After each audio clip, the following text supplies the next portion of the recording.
our final video, and I am still just a talking head, though other people's excellent videos have given me hope that I can maybe aspire to something better. We are talking about the new evangelization, something that should be on the minds and hearts of every Catholic person, though I don't think that it is. And that's the problem. Sometimes the problem with the church is us. I have challenged people to think about the way they even attend the Sunday liturgy, which is most people's experience of the church. And I asked them to do a little thought experiment, which is that if someone were to wander into their church on any given Sunday, someone who had no understanding of the liturgy, would that person be able to tell by the demeanor and the posture of the people in the pews that those people believe that God is really present there?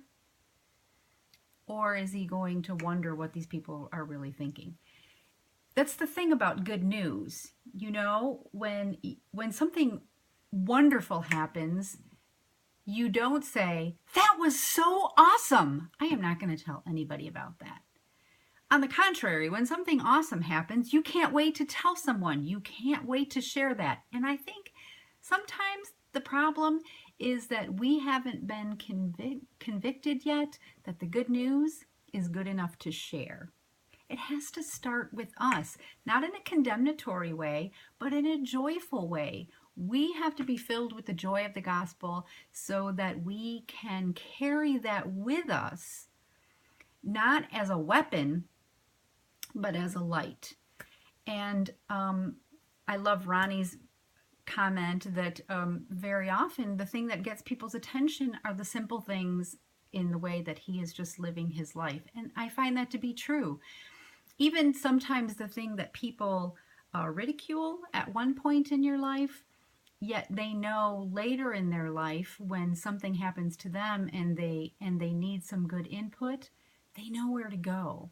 And so we just have to be making sure that we are really living the faith and we are really rooted in prayer and in the Spirit, and that we're bold enough to continue to do something as simple as praying before our meal in a restaurant, or refusing to go and participate in certain activities. We have to be strong enough in our own faith, and this is true of our whole family. I have 7 children, so this is something that we talk about often, that we have to be bold enough to stand up for what's true without condemning other people for not knowing that, and then being ready to give a reason for the hope that is in us and the joy and the love. But that's what gets people's attention, I think, is that we are in the world and in many ways blending in, and yet there's something different.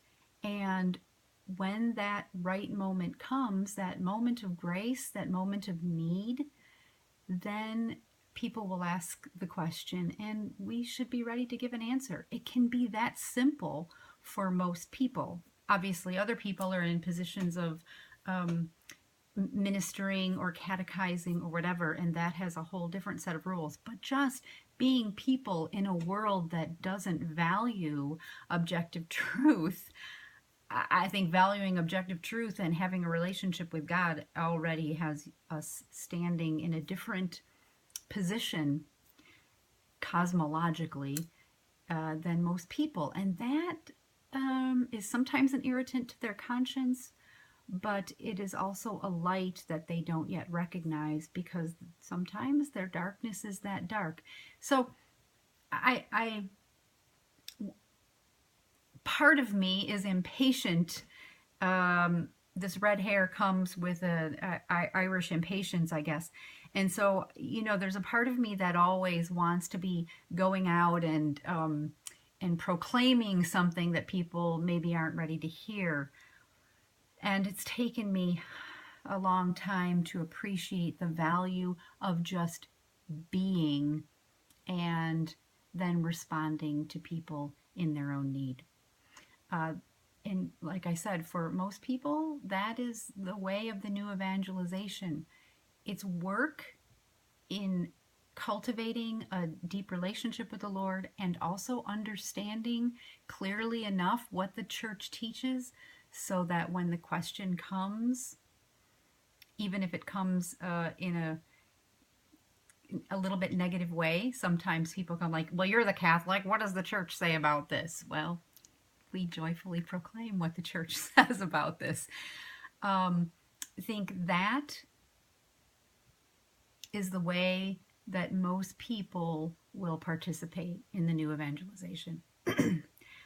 I made clear that I was intimidated by this format, but it's really helped to know my fellow students better, and so I really appreciate very much what we've been asked to do here. I also want to thank everyone for their wonderful insights and for being great people. It gives me hope for the planet to know that there are this many really great people out there who are working hard for what's good. I also want to thank Professor Paget for his somewhat cutting edge format here. I hope that other classes do engage more of a video format, and also continued prayers, of course, for his health. I hope that he will find a way to let us know what happens next. So may God bless you all, and let's continue to pray for one another and for this world that we inhabit. God bless you.